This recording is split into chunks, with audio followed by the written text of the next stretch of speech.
Ce premier tome s'intéressait surtout aux dictateurs qui sont autour de la Seconde Guerre mondiale et des régimes communistes qui en découlent, parce que l'idée c'était de ne pas avoir tout simplement une sélection subjective comme ça des dictateurs, tiens pourquoi un tel et pas l'autre, mais l'idée c'était vraiment d'avoir ceux qui se sont combattus à une même époque ou qui ont eu des relations les uns avec les autres, et donc chez lesquels on retrouve des femmes qui vont passer de l'un à l'autre. On a donc Lénine, Staline, Mussolini, Mao, Hitler, Salazar et Bokassa. Une chose qui a vraiment frappé le public, c'est les chiffres.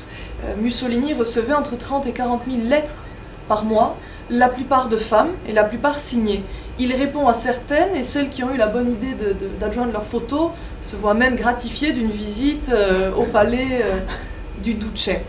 Hitler lui-même a reçu plus de lettres de fans que les Beatles et les Stones réunis. Et c'est d'ailleurs ce chiffre qui m'a donné envie d'écrire ce livre, puisque je me suis dit, mais comment peut-on avoir l'image d'une telle séduction chez des hommes qui sont quand même peu bien faits de leur personne et qui proposent aux femmes un programme politique qui est très peu en leur faveur.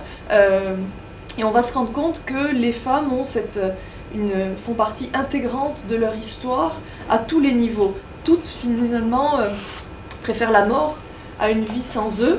C'est d'ailleurs le point commun que l'on peut faire entre toutes les femmes de dictateurs, c'est qu'être une femme de dictateur conduit systématiquement à la mort, on n'en réchappe pas vivante. Il y a tout d'abord celles qui se suicident de ne pouvoir vivre avec eux car ils sont insupportables. Ils mettent une pression constante, leur vie avec eux est terrible. Il y a autour d'Hitler quand même 6 suicidés. C'est beaucoup, parmi toutes ces jeunes fiancées, adoratrices, admiratrices. Et puis pour celles qui résistent à ces années de tourments, il y a la mort finale, on va dire. Clara Petacci, à qui l'on proposait une sortie honorable et un exil en Espagne, répondra aux personnes, non, où va le maître, va le chien. J'ai été la chienne de Mussolini toute ma vie, et bien je meurs avec lui.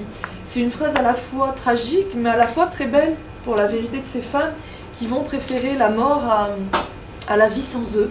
Donc il n'y a pas de vie après les dictateurs pour ces femmes.